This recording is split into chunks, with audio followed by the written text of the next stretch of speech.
Hey there, food lovers. Today, we're diving into a mouth-watering dish that's a staple in Chinese cuisine, Peking duck. This dish is a must-try for anyone who loves authentic Chinese food. So, let's get started. Peking duck, also known as Peking duck, is a traditional dish that originated in the capital of China, Beijing. It's a popular dish that's often served during special occasions and celebrations. The duck is roasted to perfection, and the skin is crispy and golden brown, while the meat is tender and flavorful. To make Peking duck, the duck is first cleaned and then hung upside down to dry for a few hours. This process helps to remove excess fat and water, making the skin crispier when roasted. The duck is then seasoned with a mixture of salt, sugar, and spices, and left to rest for a few hours. When it's time to cook, the duck is placed in a special oven called a duck oven. The oven is designed to circulate hot air around the duck,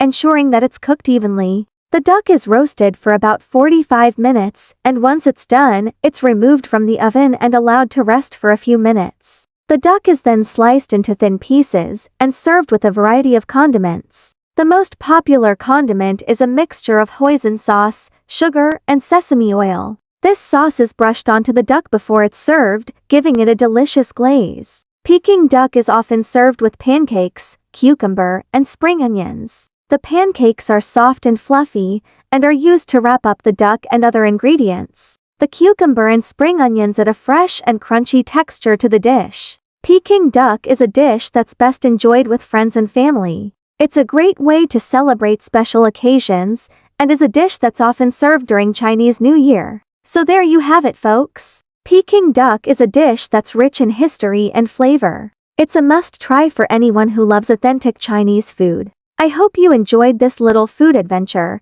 and I can't wait to share more delicious dishes with you all. Thank you for joining me today. If you enjoyed this video, please give it a thumbs up, and don't forget to follow and subscribe for more delicious recipes and food adventures. Until next time, happy eating!